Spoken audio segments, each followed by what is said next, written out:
এদিকে আবারও রাজপথ উত্তপ্ত করল বিএনপি। প্রধান উপদেষ্টার সাথে বিএনপির বৈঠকের পর ক্ষেপে উঠেছে বিএনপি। রীতিমতো সারা দেশকে কাঁপিয়ে দিল বিএনপির হাজার হাজার নেতাকর্মীরা। আচমকা ডক্টর ইউনূসের উপর হামলার মতো ঘটনা ঘটিয়েছে বিএনপির কয়েকজন নেতাকর্মী।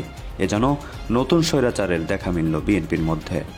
মসজিদের সামনের সড়কে সকাল থেকেই জড়ো হতে থাকে বিএনপি, কিন্তু জুন পর্যন্ত নিয়েছেন। আমরা এই কথা পরিষ্কার করে বলেছি যে hour cut out time is December. এটা তো আমি বলতে পারবো না, ওনারা স্যার আপনাদের আগের বৈঠকে বলা হয়েছিল উনি একটা একটা করে আসলে আমরা উত্তর দেওয়া সহজ হবে না। দর্শক, প্রধান উপদেষ্টার সঙ্গে বিএনপির নেতৃবৃন্দের যে বৈঠক, সেই বৈঠক ফলপ্রসূ হয়নি।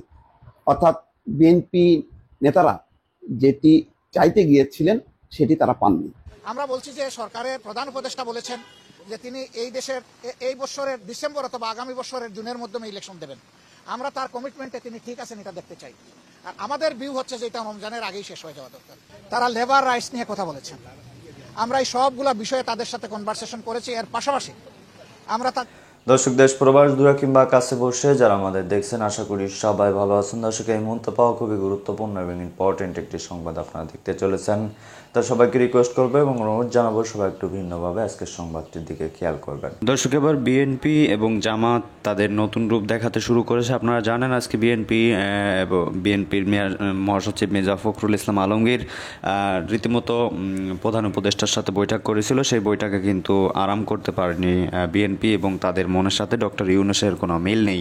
ডক্টর ইউনূস সাহেব নির্বাচন নিয়ে কোনো রোডম্যাপ ঘোষণা করেনি। পাশাপাশি তা নিয়ে কিন্তু বহুতভাবে খেপেছে বিএনপি এবং তারা কিন্তু রাজপথে রীতিমতো নেমে পড়েছে এবং আগামীকাল থেকে কিন্তু তারা সম্পূর্ণভাবে ঝাঁপিয়ে পড়ার আহ্বান করেছে এবং রীতিমতো আজকে হঠাৎই ডক্টর ইউনূসের উপরে হামলার আক্রমণ এবং বিভিন্ন ধরনের কথা বলছে জামাত এবং বিএনপি।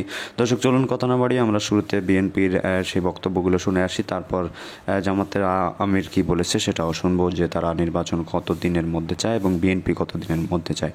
তো দর্শক, এ বিষয়ে মতামত করবেন, চলুন স্ক্রিনে। প্রশ্ন একটা একটা করে আসলে আমরা উত্তর দেওয়া সহজ হবে। Quite please. আমরা বাংলাদেশ জাতীয়তাবাদী দলের পক্ষ থেকে আজকে জাতীয় স্থায়ী কমিটির সদস্যবৃন্দ, যথাক্রমে ব্যারিস্টার জমিরুদ্দিন সরকার সাহেব, উদ্বেগের কারণগুলো, আমাদের কনসার্নগুলো আমরা জানিয়েছি এবং প্রধান যে বিষয়টি ছিল সেটি হচ্ছে নির্বাচনের সুনির্দিষ্ট রোডম্যাপ। ডিসেম্বরের মধ্যে নির্বাচন যদি না হয় তাহলে দেশে যে রাজনৈতিক পরিস্থিতি, অর্থনৈতিক পরিস্থিতি এবং সামাজিক আরো দিকে যাবে, সেটা তখন নিয়ন্ত্রণ করা বেশ কঠিন হবে। আপনাদের অবস্থান কি হবে স্যার? আপনারা যে বলছিলেন বারবার যে আপনারা ডিসেম্বরের মধ্যে নির্বাচন চান, মাননীয় প্রধান উপদেষ্টা আজকে আপনি যেটা বললেন যে আপনাদেরকে সুনির্দিষ্ট কিছু বলেননি, তো আপনারা সন্তুষ্ট না? আপনাদের অবস্থানটা কি হবে? আমরা আবার আপনাদের সামনে আসবো, আলোচনা করে দলের সঙ্গে, দলের অন্যান্য মিত্র দল আছে তাদের সঙ্গে আলোচনা করে তখন আবার আপনাদের সামনে আমরা। ফেব্রুয়ারি 10 তারিখে এসেছিলেন, তখন বলেছিলেন আপনি বের হয়ে যে ডিসেম্বর নাগাদ নির্বাচন হতে পারে, আশ্বস্ত হয়েছিলেন। 2 মাস পরে এসে বললেন ডিসেম্বর থেকে জানুয়ারি। সময় কি প্রলম্বিত হচ্ছে বলে মনে করছেন আপনারা? ডিসেম্বর থেকে জানুয়ারি না, জুন। না, ডিসেম্বরও হতে পারে। এটা ডিসেম্বরের কথাই বলা হয়েছে। উনি এই কথা বলেননি যে ডিসেম্বরে হবে না, কিন্তু জুন পর্যন্ত নিয়েছেন।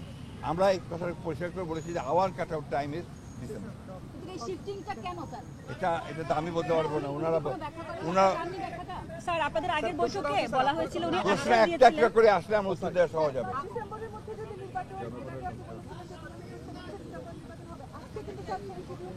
সামনে থাকেন। আমরা যে বললাম, আমরা আমাদের দলের সঙ্গে অন্যান্য দলগুলোর সঙ্গে আলোচনা করে আমরা সিদ্ধান্ত নেব। স্যার আপনি গত 10 তারিখে দর্শকের যে মিটিংটা হয়েছিল এই উপদেষ্টার সঙ্গে, সেখানে বেরিয়ে এসে বলেছিলেন যে আলোচনা আপনারা আশ্বস্ত হয়েছেন, কিন্তু আজকে বললেন সন্তুষ্ট নয়। এই বিষয়টা আসলে আলোচনা কি একটা ফলপ্রসূ হয়নি আজকে? এক কথায় বলতে পারি আপনি একই প্রশ্নের কেন অন্যভাবে নিচ্ছেন? একই যে প্রশ্ন তো একটা, অনেক বিষয় আলোচনা হয়েছে, এটাই ছিল মুখ্য বিষয়। ধন্যবাদ। আসসালামু আলাইকুম।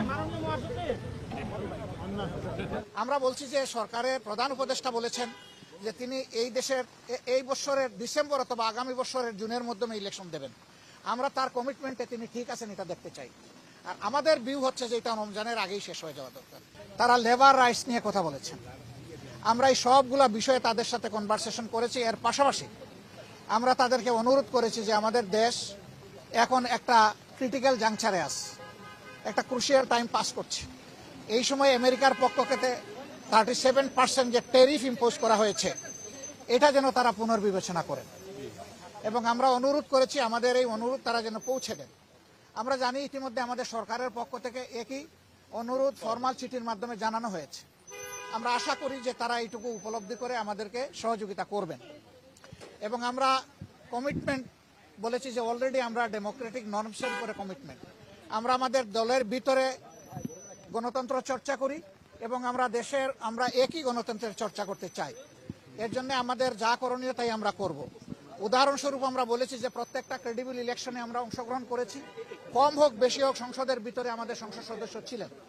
At the same time election যখন বাংলাদেশে একবার মৃতপ্রায় হয়ে গিয়েছিল এরশাদ সাহেবের সময়, তখনকার আমির অধ্যাপক গুলাম আজম সাহেবই ইলেকশনকে জীবন ফিরিয়ে দিয়েছিলেন কেয়ারটেকার সরকারের ফর্মুলা প্রস্তাবনার মাধ্যমে, যেটা পরবর্তী পর্যায়ে বাংলাদেশের সংবিধানে অন্তর্ভুক্ত হয়েছিল।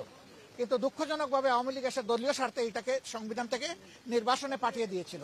এখন আবার সারা জাতি এটি চাচ্ছে এবং আশা করি আমরা এটা আবার পুনঃপ্রতিষ্ঠিত হবে। আমরা আগামী নির্বাচনটা পিয়ার ভিত্তিতে করতে চাই, যেটা ইতিমধ্যেই আমরা বলেছি, আপনারা জানেন। কেন চাই সেটাও আমরা বলেছি, আপনারা জানেন, নতুন করে বলার দরকার নেই। তারা শুধু এতটুকু জানতে চেয়েছেন যে আমরা কখন এই নির্বাচনটা অনুষ্ঠান দেব। বর্ষা, ঝড়, ঝাপটা, বিভিন্ন ধরনের প্রাকৃতিক দুর্যোগ আসবে, তখন আবার ইলেকশনটা অনিশ্চিত হয়ে যাওয়ার আশঙ্কা দেখা দিবে। আমরা এই জন্য চাচ্ছি ওই আশঙ্কার আগেই, রমজানের আগে যাতে এটা হয়ে যায়, আমরা সেটা আমাদের মত। আমরা বলেছি যে এরকম আগামী রমজান না, আগামী রমজান শুধু না, আগামী প্রথম রমজান। আগামী অনেক রমজান আসবে, তবে আগামী প্রথম রমজান সব ইস্যু আমরা বলেছি যে জাতি ট্রমাটাইজড, এখনো হাসপাতালের বেডে অনেকে পড়ে আছে, এখনো শহীদের মারা, সন্তানরা, স্ত্রীরা কান্নাকাটি করে। এই অবস্থায় আওয়ামী লীগের বিচার অবশ্যই হতে হবে, তবে আমরা বিচারটা চাই। ডক্টর মোহাম্মদ ইউনূসের কাছ থেকে হতাশ হয়ে ফিরলেন বিএনপির প্রতিনিধি দল। আজ বাংলাদেশ জাতীয়তাবাদী দলের একটি প্রতিনিধি দল তারা সাক্ষাতে মিলিত হয়েছেন অন্তর্বর্তীকালীন সরকারের প্রধান উপদেষ্টা ডক্টর মোহাম্মদ ইউনূস সাহেবের সাথে। উদ্দেশ্য ছিল বাংলাদেশে নির্বাচন কখন অনুষ্ঠিত হবে তার প্রকৃত রোডম্যাপ ঘোষণা করা। বিএনপির পক্ষ থেকে জানতে চাওয়া হয়েছে স্পেসিফিক ডেট বা রোডম্যাপ, যে কখন, কোন তারিখে, কিভাবে, কতদিনের মধ্যে নির্বাচন সম্ভব, সেটার একটা ক্লিয়ার ধারণা দেয়া।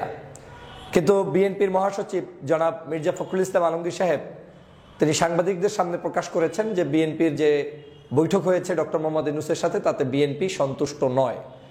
বিএনপি কেন সন্তুষ্ট নয় এ ব্যাপারে স্পষ্টই যে তারা নির্বাচনের কোনো সঠিক রোড ম্যাপ পাননি। মূলত যে কারণেই তারা ডক্টর মোহাম্মদ ইউনূসের সাথে বারবার সাক্ষাতে মিলিত হচ্ছেন সেটা হচ্ছে যে কোনো মূল্যে নির্বাচনের তারিখ এবং সঠিক রোডম্যাপ। এবং বিএনপি এখন স্পষ্ট করেই বলছেন যে ডিসেম্বরেই নির্বাচন হতে হবে, মানে 1, 2, 3 বলার আর কোনো সুযোগ নাই যে ডিসেম্বর থেকে জানুয়ারি, জানুয়ারি থেকে ফেব্রুয়ারি, ফেব্রুয়ারি থেকে জুন।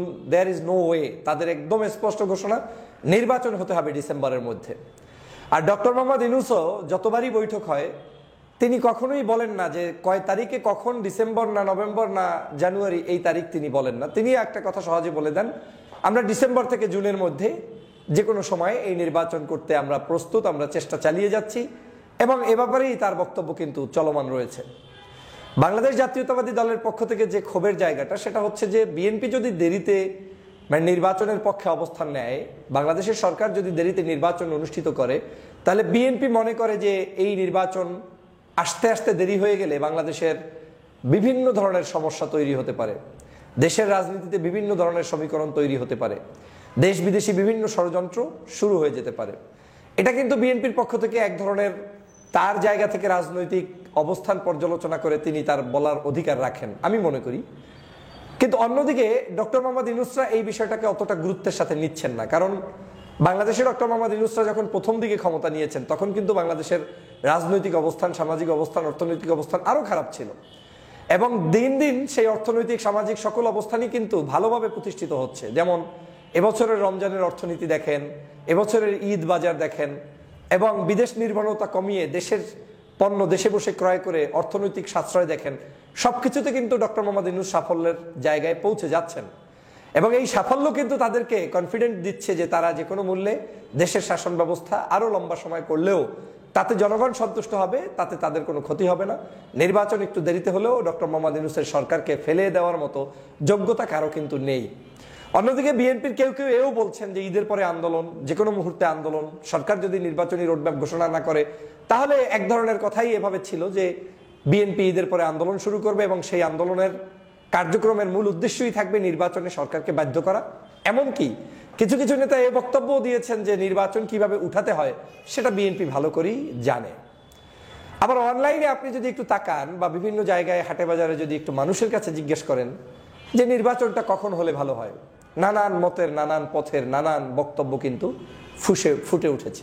তারা বলার চেষ্টা করছে, কেউ কেউ বলছে ডক্টর মোহাম্মদ ইউনূসকেই রেখে দাও, কেউ কেউ বলছে 5 বছর আগে কোনো নির্বাচনই দরকার নেই, কেউ কেউ বলছে 29 পর্যন্ত থাকুক, যার যেভাবে মত। কিন্তু জনতা কিন্তু ডক্টর মোহাম্মদ ইউনূসের উপরে সন্তুষ্ট। এটাই হচ্ছে আজকের বাংলাদেশের বাস্তব চিত্র।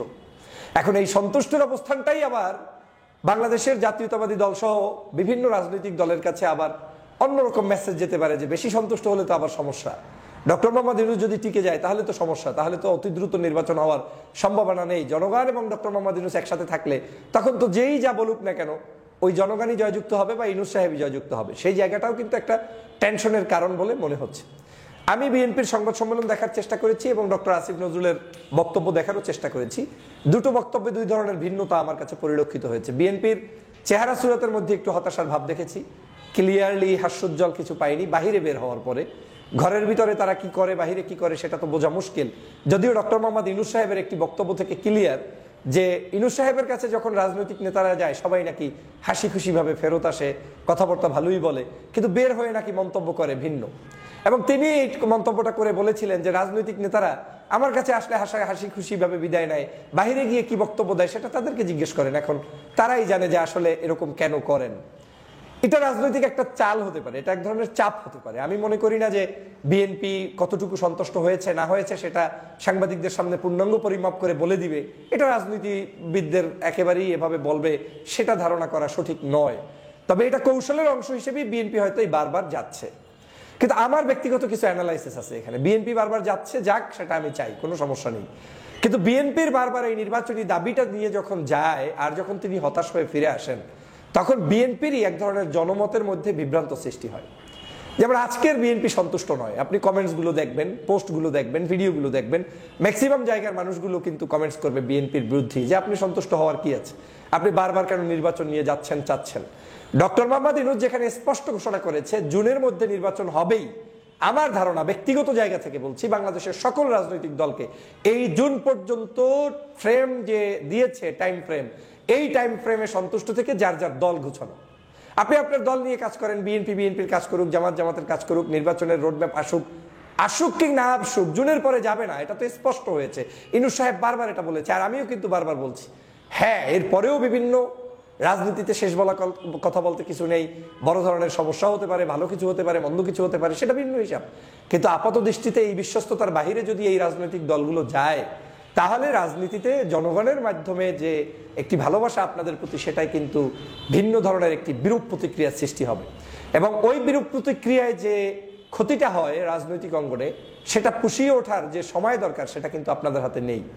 বরং আপনাদের এখন উচিত ডক্টর মোহাম্মদ ইউনূসকে ফ্রি মনে রাজনৈতিক বাকি কার্যক্রমগুলো, তার সংস্কারগুলো সহযোগিতা করা এবং সেই সহযোগিতার পথে আপনারা বাধা প্রদান না করা। আমি ডক্টর মোহাম্মদ ইউনূসের এই বিবৃতির পরে আসিফ নজরুলের মন্তব্য শুনেছি, সেটা আবার কিছুটা আমাকে আশান্বিত করেছে। তিনি স্পষ্ট করেই বলেছেন যে বিএনপি রাজনীতিতে সংস্কার চায়, এটা ভালো দিক। বিএনপি সংস্কার নিয়ে বেশ পরামর্শ দিচ্ছে, সেটা ভালো দিক। বিএনপি নির্বাচনের তারিখটা চায়, কিন্তু আমরা তারিখ জুন পর্যন্ত বলেছি, জুনের মধ্যেই হবে, একথা স্পষ্ট ডক্টর মোহাম্মদ ইউনূসের পক্ষ থেকে বলা হয়েছে। অতএব এই বক্তব্য তিনি কিন্তু স্পষ্ট দিয়ে বুঝাতে চাচ্ছেন যে আপনারা জুন পর্যন্ত অপেক্ষা করতে হবে। আর আগামী 2-1 দিনের মধ্যে বিএনপির সাথে সম্ভবত দেখলেন খুব গুরুত্বপূর্ণ প্রতিবেদন। এতক্ষণ আমাদের সাথে থাকার জন্য সবাইকে ধন্যবাদ জানাচ্ছি। পাশাপাশি ধন্যবাদ জানাই আজকের আমাদের আলোচক বৃন্দদের এবং ভিডিও রানারদের যারা এতক্ষণ গুরুত্বপূর্ণ আলোচনা পেশ করছিল। দর্শক, এখন আপনাদের কি বলার আছে এবং আপনারা কি বলতে চান অবশ্যই কমেন্টের মাধ্যমে জানাবেন। দর্শক, আপনারা দেখছিলেন যে ঝটিকা মিছিল করেছে আওয়ামী লীগ। তারা বলছে যে শেখ হাসিনা ফিরে আসবে এবং ফিরে আসবে এটা সকলেই জানি, তবে এটা বিএনপির হাত ধরেই কিন্তু ফিরতে চলেছে। দর্শক, এখন এই বিষয়ে আপনাদের মতামতটা জানান। ভালো থাকুন, সুস্থ থাকুন, দেখা হবে অন্য কোনো ভিডিওতে। ধন্যবাদ।